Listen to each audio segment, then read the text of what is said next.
eu sei então que eu não estou mais na carne, mas no Espírito? E nós vamos ver essa resposta nos 3 versículos seguintes. Primeiro, eu sei que eu não estou mais na carne, mas no Espírito, examinando as coisas com as quais eu ocupo a minha mente. Verso 5. Os que se inclinam para a carne, são aqueles que são dominados pela carne, estão na carne. Os que se inclinam para a carne, cogitam das coisas da carne. Pensam, cogitar significa focar, dar atenção. Cogitam das coisas da carne. Mas os que se inclinam para o Espírito, ou seja, aqueles que estão no Espírito, são guiados pelo Espírito Santo, eles cogitam, eles pensam nas coisas do Espírito. Ou seja, quem está na carne, inclinado pela carne, ele cogita das coisas da carne, ele pensa nas coisas da carne. A sua mente é voltada para as coisas que a carne deseja. Ele tem a sua mente controlada pela sua natureza humana e pecaminosa. Em outras palavras, como é que você sabe que você está ainda na carne, ou seja, que você está perdido, que você não é regenerado e que você caminha para a perdição? A resposta é simples. O que é que ocupa o seu pensamento durante a semana? Do que é que você cogita? Em que você pensa? O que é que enche o seu coração? Netflix? Videogame? Rede social? Ver um monte de coisa da vida dos outros? Cuidar de assuntos que você sabe que não agradam a Deus? Não tenha dúvida. Se você consegue passar a semana inteira sem ter a menor vontade de ler a Bíblia, de escutar alguma coisa sobre Deus, se a semana inteira se passa e você não tem vontade de orar, de buscar a Deus, isso é indicativo de que você está na carne, porque quem está na carne se inclina para as coisas da carne, pensa nas coisas da carne, se ocupa com as coisas da carne e não com as coisas de Deus. O mesmo é verdade do outro lado. Como é que eu sei que eu estou no Espírito? Resposta. O que é que ocupa seu pensamento durante a semana? Em que é que você pensa durante a semana? Você pensa sobre Deus? Você pensa em agradá-lo? Você pensa no Senhor Jesus Cristo? Você pensa em fazer as coisas da maneira correta? Quando você erra, você se preocupa e busca o perdão de Deus? Você tem prazer em conversar com alguém sobre as coisas de Deus? Você curte nas mídias sociais aqueles conteúdos evangélicos que abençoam, que instruem e tudo mais? Se nada disso acontece, não tenha dúvida. O Espírito de Deus não está em você. Não está em você. Você está na carne. Então eu sei qual é o meu estado por aquilo em que minha mente se ocupa. Se eu me inclino e cogito nas coisas da carne, então eu estou na carne. Se eu me inclino e cogito para as coisas do Espírito, então eu estou no Espírito. É tão simples quanto isso. Agora, isso não significa que uma pessoa que está na carne, ela não possa eventualmente pensar uma coisa boa e fazer uma coisa boa.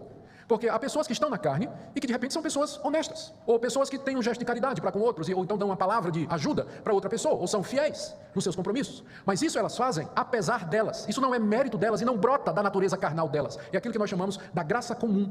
A graça comum é o favor de Deus sobre toda a humanidade, independentemente se as pessoas acreditam nele ou não. Como Jesus Cristo disse no Sermão do Monte, Deus faz com que o seu sol se levante sobre justos e injustos e que sua chuva caia sobre justos e injustos. Deus abençoa a humanidade não somente com bênçãos materiais, indiscriminadamente, mas Deus também abençoa a humanidade com dádivas do tipo honestidade, bondade, sinceridade, para que a sociedade se mantenha, para que a raça humana continue existindo, porque se Deus não fizesse isso, nós já teríamos nos mordido, devorado e destruído há muito tempo atrás. Então, uma pessoa que está na carne, eventualmente ela pode pensar em fazer alguma coisa boa, mas isso não é mérito dela e não significa que ela está salva. E não significa que ela está salva. Da mesma forma, uma pessoa que está no Espírito, ela, infelizmente, eventualmente, ela pode pensar em fazer alguma coisa errada. Mas isso, ao fazer isso, ela está indo contra a orientação central dela, contra o princípio dominante da sua vida, que é o Espírito Santo. Ela está entristecendo o Espírito Santo, ela está extinguindo o Espírito Santo, está pecando contra o Espírito de Deus. E ela vai se arrepender disso, ela vai confessar a Deus, arrependida do que fez, e ela será restaurada no favor de Deus. Quando a Bíblia fala estar na carne e no Espírito, se refere aos princípios dominantes da vida de cada um. Quem está na carne é dominado por esse princípio, de pensar, cogitar, fazer e gostar das coisas da carne. Enquanto que aquele que está no Espírito, ele cogita, ele pensa, é orientado para as coisas do Espírito. Não quer dizer que isso é sempre no mesmo nível e na mesma intensidade, mas quer dizer que quem está no Espírito, finalmente o Espírito Santo vai ganhar.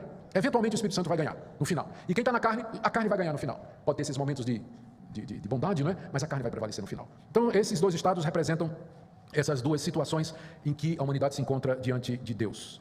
Então como é que eu sei que eu estou numa ou noutra? Resposta: aquilo que eu penso, aquilo que ocupa o meu coração, aquilo que eu dou a minha atenção durante a semana, durante o meu dia. Segunda resposta de Paulo para a pergunta: como é que eu sei que eu estou na carne e no Espírito? Resposta: pelo resultado das coisas com as quais eu ocupo a minha mente. Verso 6. Ele diz assim: o pendor da carne dá para a morte, mas do Espírito para a vida e paz. Ele está dizendo aqui, em primeiro lugar, que aqueles que estão na carne se inclinam para a carne e cogitam das coisas da carne, que o pendor da carne, o pendor aqui significa a inclinação final, o resultado final. O resultado final da inclinação da carne dá para a morte. E a morte aqui é morte no seu sentido mais abrangente. É um estado de vazio e de separação de Deus. É um estado de vazio e de separação de outros seres humanos. E finalmente a morte eterna e a separação eterna de Deus no inferno. É isso que o pendor da carne irá produzir. Esse é o resultado de uma vida na carne. E as pessoas que estão na carne, elas já sentem essa morte que se manifesta através da angústia, do vazio, do desespero, da falta de finalidade, da falta de razão de existir. Uma insatisfação profunda, constante e insuperável que o descrente tem no seu coração e que ele tenta abafar através de, ou encher ou preencher através de coisas como prazeres provisórios, como sexo, como dinheiro, como gastar, como ter, consumir, observar, ver, ter lazer, enfim, trabalhar, ganhar dinheiro e tantas outras coisas que ele usa para disfarçar ou tentar preencher o vazio profundo, profundo do seu coração. Essa morte, ela já se sente aqui e depois da morte física, ela se aprofunda e continua a eternidade afora. Por outro lado, Paulo diz aqui ainda no verso 6, o pendor do Espírito é vida e paz. Aqueles que estão no Espírito, andam no Espírito, se inclinam para as coisas do Espírito, o resultado é vida e paz, aqui e na eternidade. 3 coisas ele diz aqui. Primeiro, os que estão no Espírito pensam nas coisas relacionadas com a vida, aqui e agora já gozam paz, e o resultado final, o pendor do Espírito, é vida eterna e paz. Ou seja, quem aqui já tem o Espírito, anda no Espírito, é guiado pelo Espírito Santo, ele já experimenta vida espiritual, e ele já experimenta paz. Paz com Deus, paz consigo mesmo, paz com outras pessoas. Respondendo à pergunta, como é que eu sei que eu estou no Espírito ou que eu estou na carne? A resposta é pelos resultados que eles produzem. A carne produz morte, vazio, desespero, desesperança, falta de sentido, falta de entendimento das questões fundamentais da nossa vida, que nós tentamos preencher com substitutos que não têm efeito nenhum. Os que estão no Espírito, eles conhecem e experimentam aqui vida, e eles experimentam paz. Paz verdadeira no relacionamento com Deus e com outras pessoas. Terceira resposta de Paulo para a pergunta, como é que eu sei que eu estou na carne e no Espírito? A resposta é pela minha relação com Deus. Veja o que ele diz aqui no verso 7. O pendor da carne é inimizade contra Deus, porque não está sujeito à lei de Deus, e nem mesmo pode estar.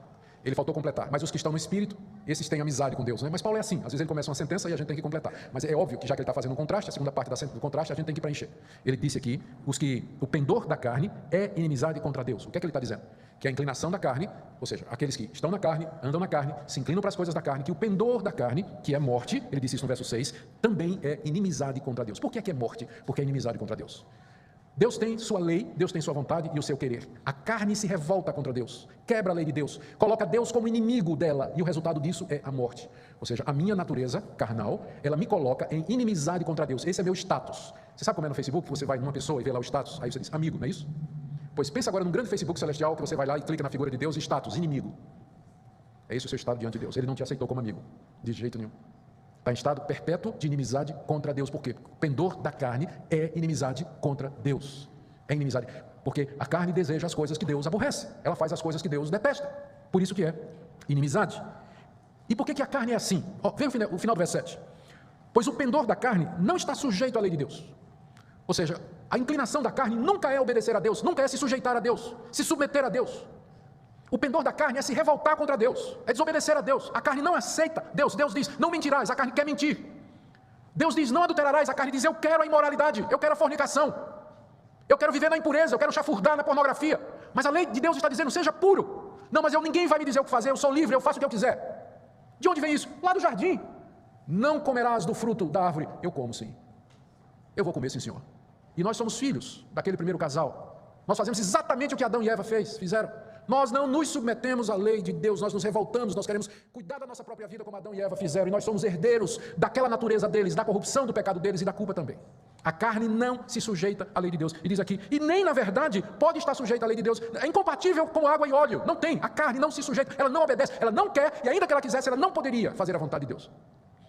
É por isso que a gente diz que o homem natural, no estado em que ele existe, se você der a ele a escolha do Evangelho, escolha, se arrependa e creia, ele não pode fazer. Como é que a carne vai aceitar Jesus Cristo? Como é que a carne vai se arrepender dos seus pecados e receber Jesus como Salvador, se ela é inimiga de Deus, está em revolta contra Deus e contra o seu Cristo?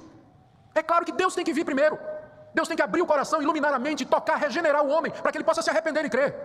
A carne não se converte, a carne não escolhe a Deus, ela não se arrepende.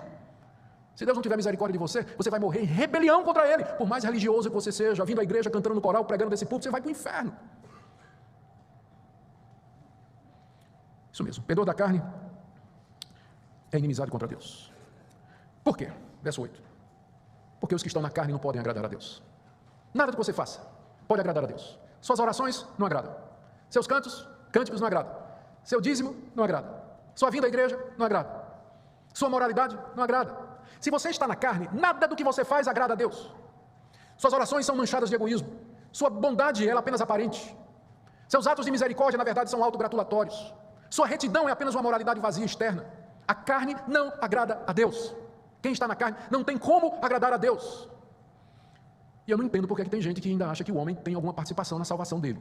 Como se o homem tivesse algum mérito, ou alguma iniciativa, ou pudesse dar uma mãozinha para Deus, ou uma ajuda para Deus, quando a Escritura é tão clara. A carne é inimiga de Deus, ela não está sujeita à lei de Deus, quem está na carne não pode agradar a Deus. Se Deus não tiver misericórdia de você, você está perdido. Você está perdido. Assim, respondendo à pergunta, como é que eu sei que eu estou no Espírito ou na carne? A resposta é, pelas coisas que você pensa. Em que é que você ocupa seu pensamento? Pelas coisas que você experimenta, morte de um lado, vida e paz de outro. E pelo seu status de amizade com Deus, o seu status no relacionamento com Deus, inimigo de Deus